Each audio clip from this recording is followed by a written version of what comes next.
What's up, everybody? So we're going to be installing these Toyo Extensa AS2 tires, all season tires, on a 2020 Toyota Rav. Just giving you guys a close up view of these tires. I've installed quite a bit of these tires on customers' vehicles, and they love the ride, they love the handling, the how long the tread lasts.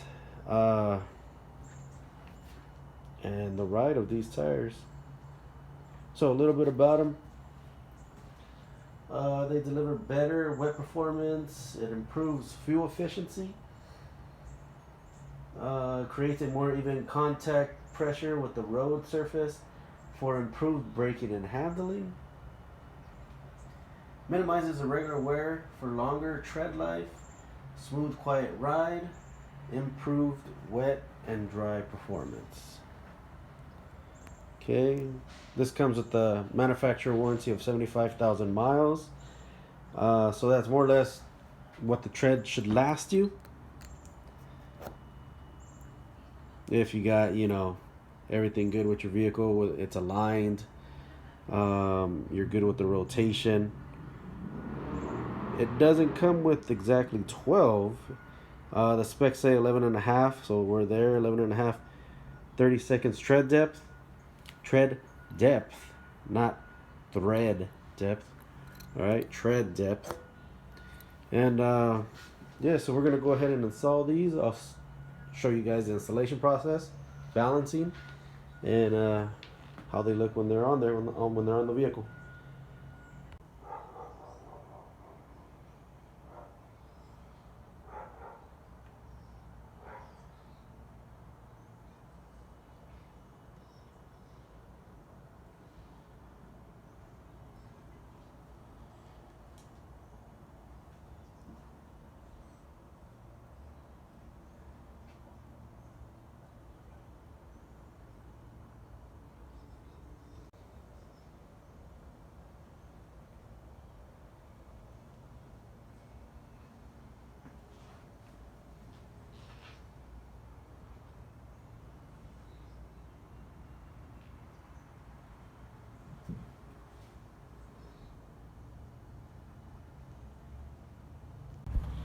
All right, so as you can see here, they have the Westlake tire.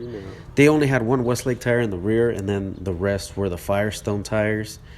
Those are the ones we're going to be changing out. As you can see, they were low on tread. It was about due. Those were 2019 tires. So what I'm doing here is removing the clip-on weight. Okay, next thing I'll be doing is removing the stick-on weights. That's what I like doing first. Removing the wheel weights. I'm tapping them out with the screwdriver and hammer. Those stick-on weights, they're on there pretty tough from the factory. So every time I use, like, let's say the plastic tool that I have to remove the stick-on weights, it's a hard time, or they end up breaking. So cleaned up all the sticky stuff that the wheel weights left on. Did a little housekeeping to pick up the trash, keep it clean. Right here, I'm putting the valve stem at 12 o'clock or 6 o'clock. Can't remember what I did first. Broke the first bead. Turned it around, second bead. Still, the valve stem is at 12 or 6 o'clock, so it doesn't break. Rotating it around.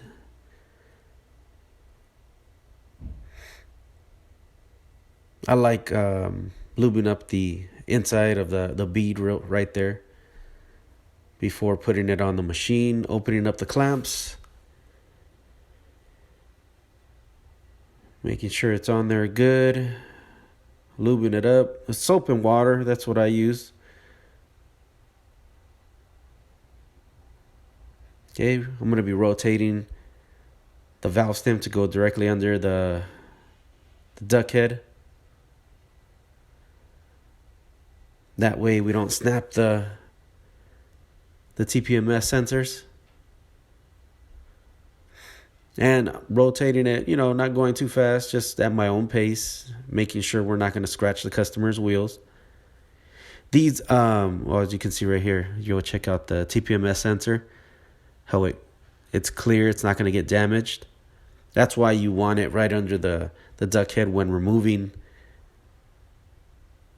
the tires. Okay, I'm cleaning up the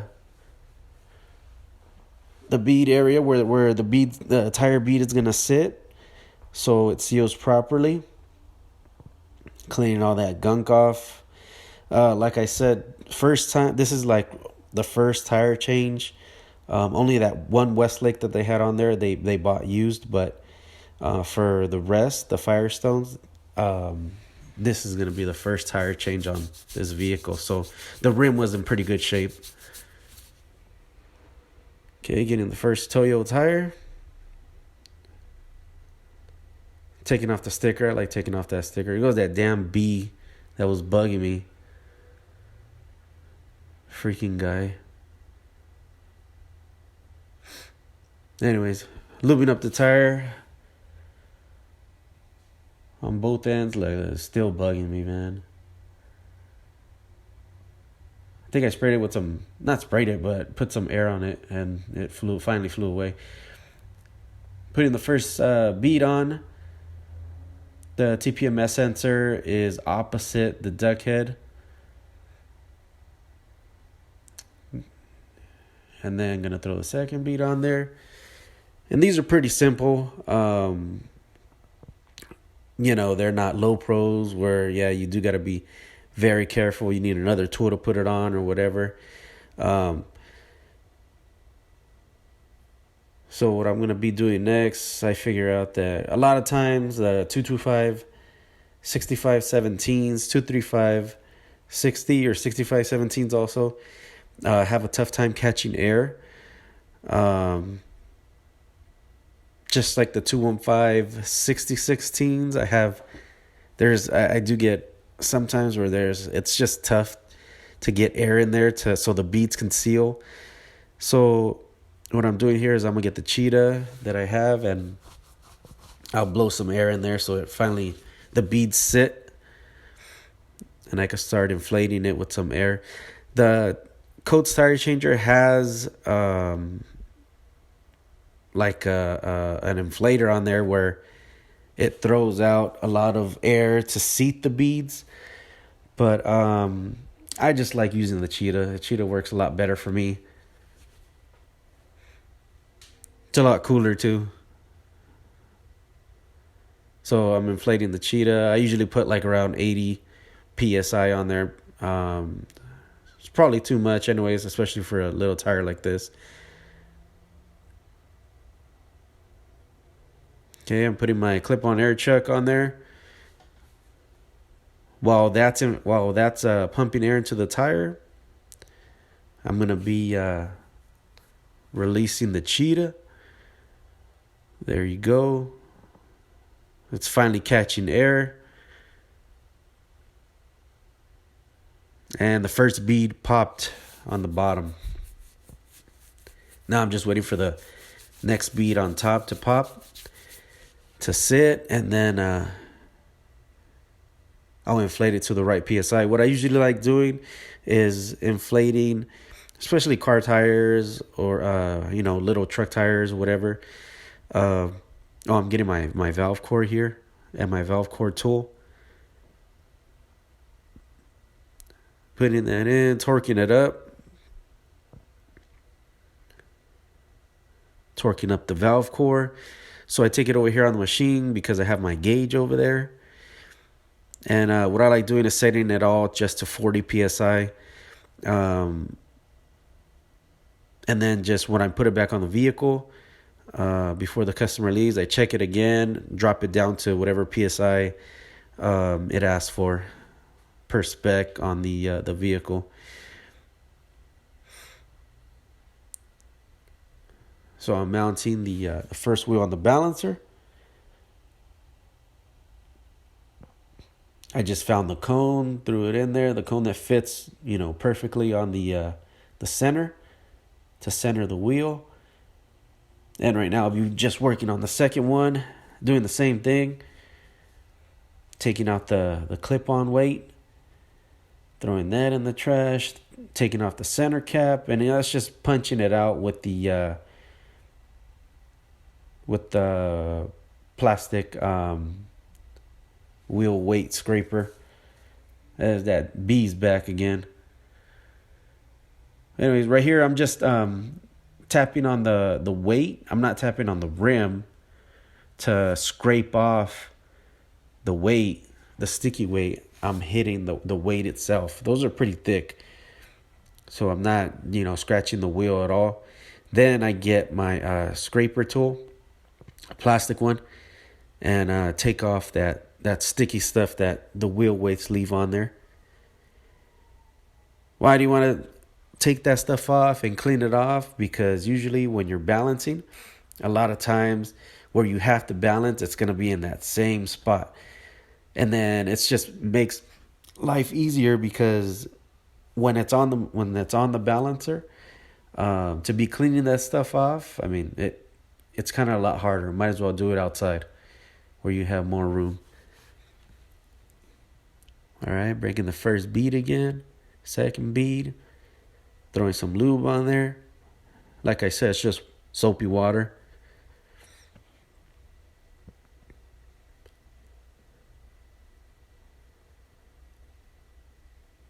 Okay, making sure it sits in there properly.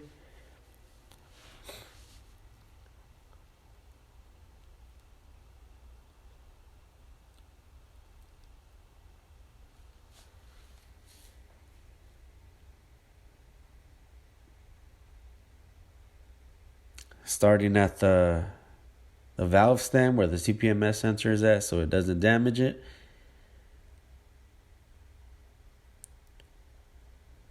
And here comes the next one. And you guys can see the TPMS sensor is clear from the tire. It's not going to snap off. It's not going to break off. That's the way you want to do it. Keep your work area clean. Get those old tires out of the way. That way you're not looking for stuff. You're not tripping over things. Clean up the rim again, like I said. First tire change, so they're pretty clean.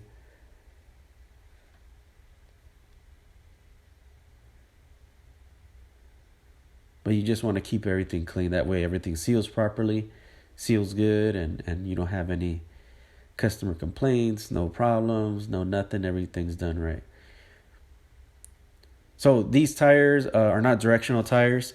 They could be mounted either way.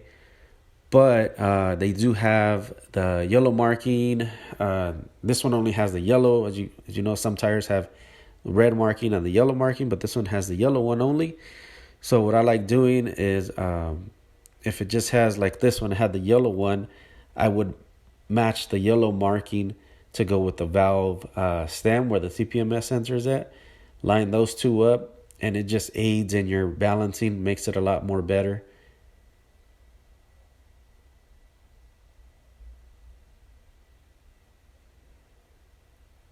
And same thing. I didn't try this time. Just to add air, I just said I'm just going to the cheetah. Same thing. This time I'm putting in the valve core, torquing it down with the TPMS. The valve core torque tool.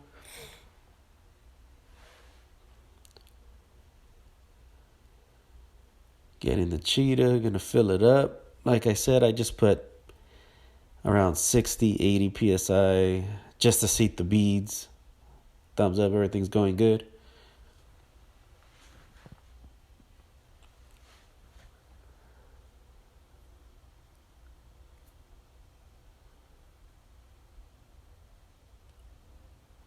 And then filling it up. A lot of times there will be like wheels that, man, you got to use the cheetah probably like 2 times. You got to use different methods. Maybe setting the wheel on a bucket so the beads are kind of in a different position. I'm just kicking the tire right there just for whatever. I don't know. But just so the beats could sit. There's different methods out there that you can do, but luckily, this was one of the easier ones to sit. Inflating it to 40 psi. And right now I'm just checking the rim width. I think they were 17s by 7. So that's what I'll do on the. That's what I'm going to be setting the machine to.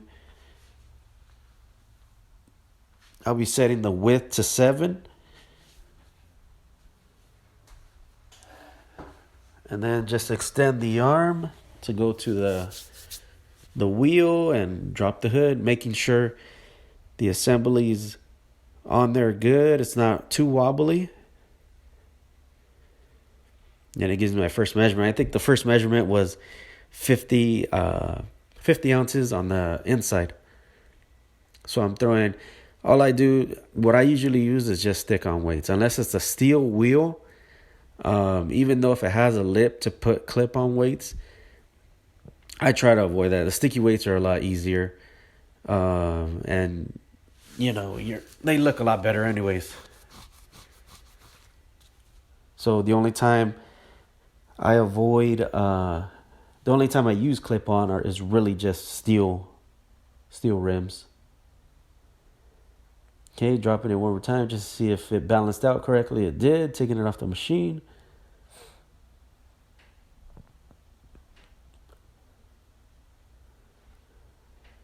Picking it up when I'm taking off the wheel, I kind of pick it up with my knee or leg.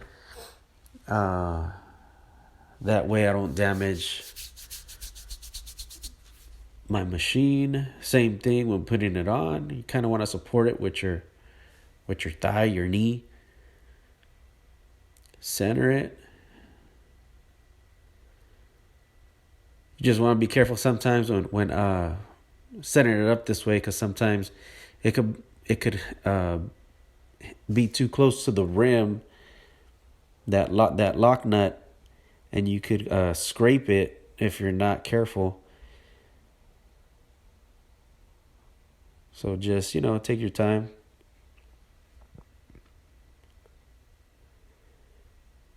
This one, I think I put a little bit more weight on there. I think it was 1 ounce inside, and then the outside was like 125, which wasn't much either. If I were to get something crazy like 3 ounces would be something crazy. I think that would be a little bit too much. Then maybe I put it on the machine wrong, or I don't know, something maybe stuck on the tire or whatever. But yeah, that would be a red flag. If it were a bigger tire, like say a 17, but maybe an all-terrain tire, beefier, then that would make a little bit more sense.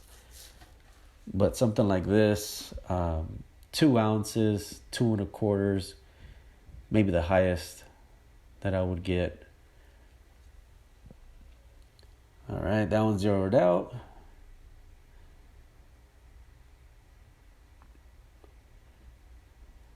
Careful, don't damage the equipment.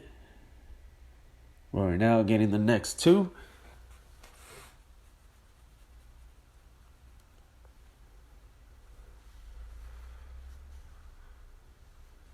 Okay, taking out the air.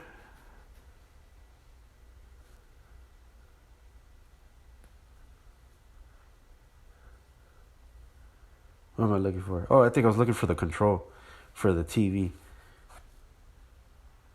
Yeah, when I turn off the TV.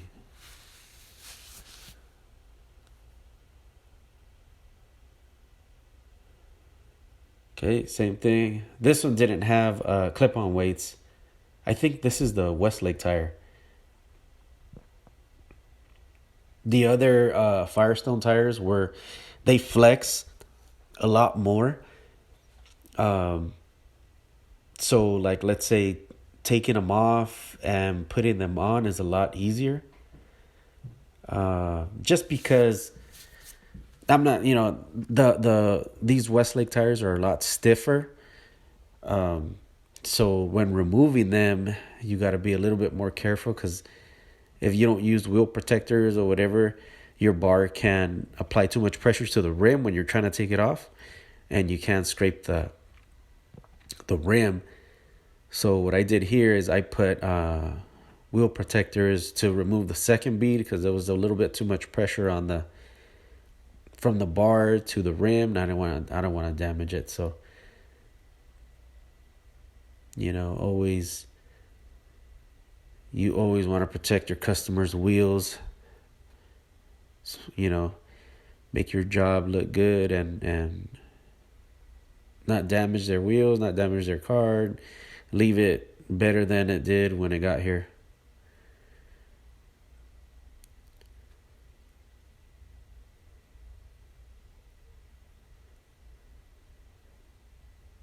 Yeah, these tires were a lot stiffer. They're same size, same everything. They're just stiffer. They don't flex as much. Like the Michelin's also, they're a lot flexible too. Um, but yeah, it doesn't make it harder. It's just a little bit more precautions to use. As you can see, I'm kind of using a little bit more force now.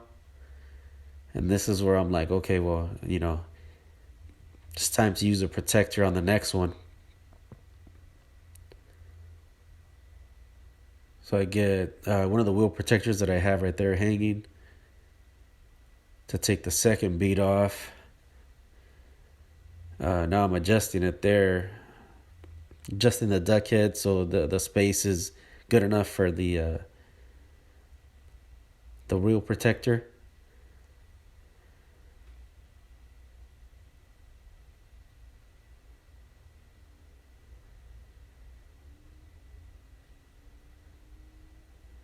And usually I get my second bar if the second bead tries to pop off when I'm trying to rotate it, but no, this one was good.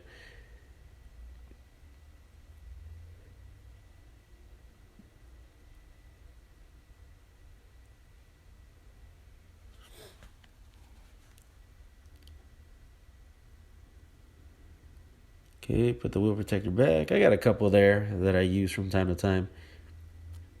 Like I said, you take your time, and you know what you're doing. You shouldn't be scratching anybody's rims, but there are times where you do need that wheel protector. I don't use it all the time because you really don't need to use it all the time. You're not going to scratch rims, especially like the with the bar I have. It has a protector on it that allows you to use it more without wheel protectors, and it won't scratch the rims.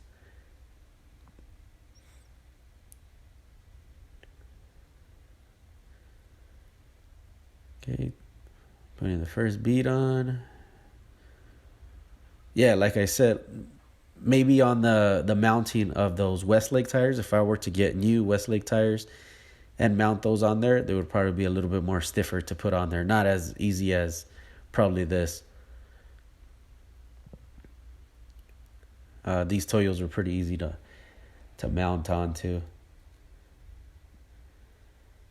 Okay, same old. Getting my valve core, the torque tool, torquing it to spec.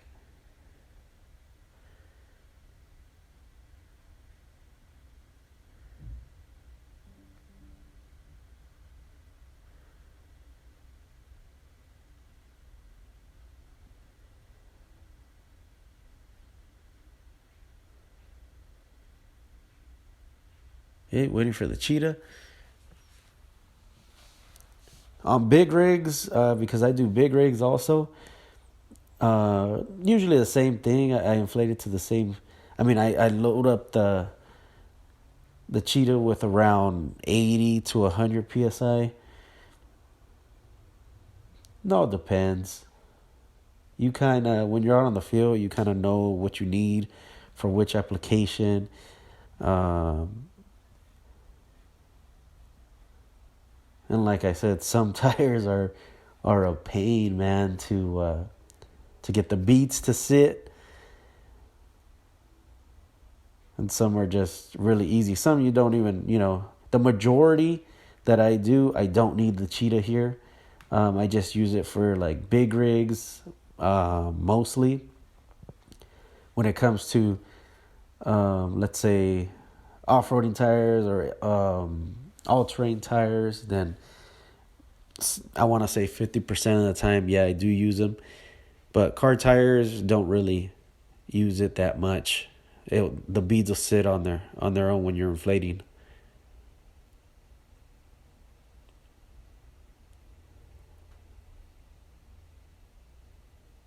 Okay, when you're balancing, just make sure the wheel doesn't wobble a lot when it's rotating.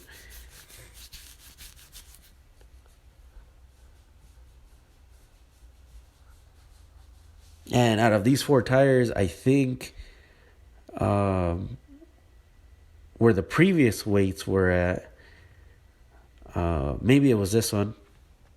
If it's close to the valve stem there, if that's where I put it, then that's where it was at. Could have been. But that's why it's important to clean off the old sticky stuff, because on just one of the assemblies, it did land exactly where the old weights were at. So let's say if I had left the sticky stuff on there, I would have to take it off when it's on the machine, and it's just a lot more difficult. So it's better clean the rim when it's outside of the machine, take the weights off, take the sticky stuff off that comes with the sticky weights, leave the assembly kind of clean. That way it makes your job a lot easier.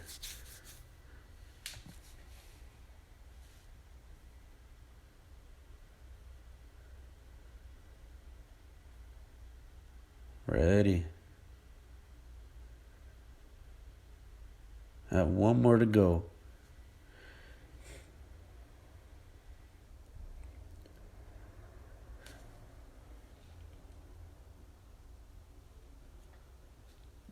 Okay, last one, just making sure it's still recording. Making sure this thing didn't shut off on me.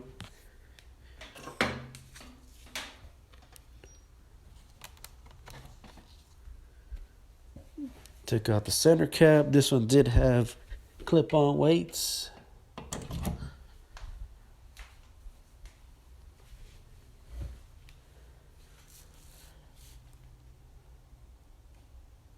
And yeah, for the majority, tire changes throughout the day, tire repairs, rotations.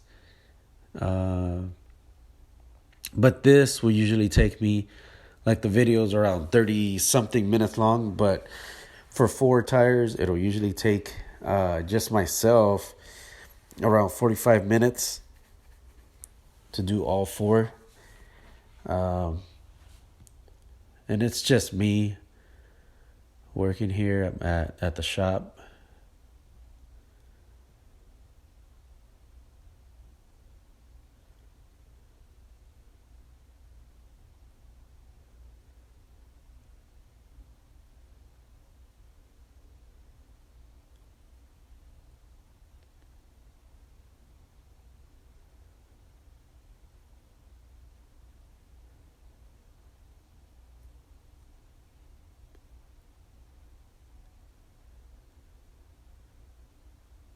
I thought I saw the B again right there.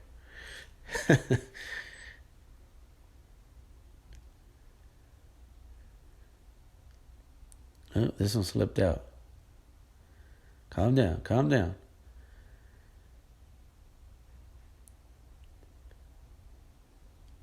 Okay, as you can see here, this one's another Firestone tire. The beads are not so stiff, or the tire is not that stiff, so wasn't applying too much pressure. I felt really confident that the bar wasn't gonna scratch the rim or anything. There wasn't gonna be too much pressure, so I didn't put the wheel protector on there. Everything came out fine. It's not, you kind of the more you work on assemblies, wheel assemblies especially, you kind of know, what to expect.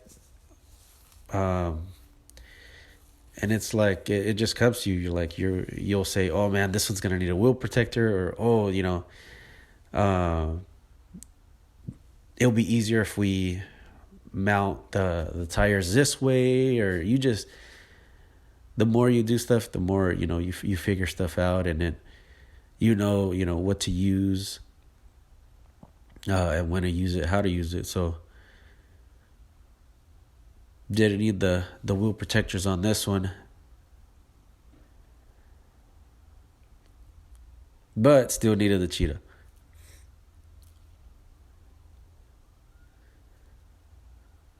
Which is fine because it's pretty cool to use.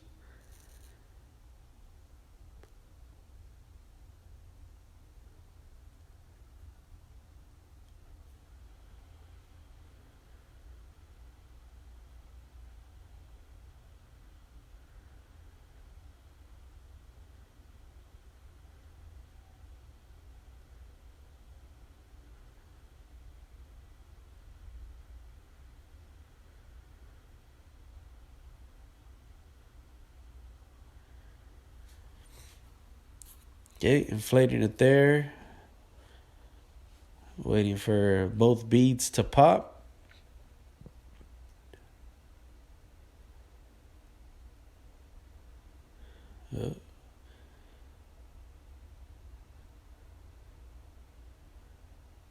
Like I said, inflating it to 40 psi, more or less.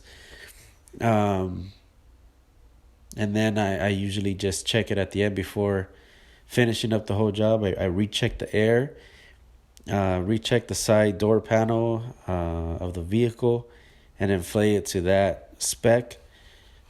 This one was, I believe, 30, 37, 35.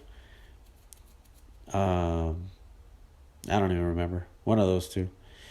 But yeah, towards the end, I just, set it to that spec. And that way I'm not adding more air when it's on the vehicle. I'm just dropping.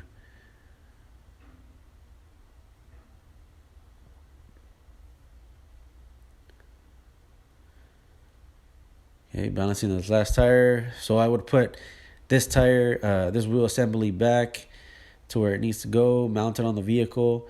I'm doing some more cleaning up right there. But after that, I torque everything up.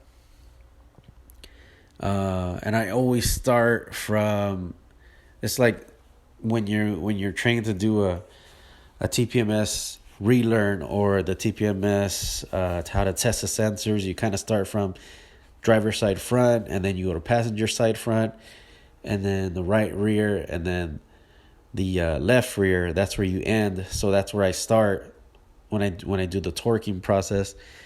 I check the specs on what the torque needs to be at. I think these Toyotas, well, usually all the Toyotas are around 80 foot-pounds. So that's where I set it there.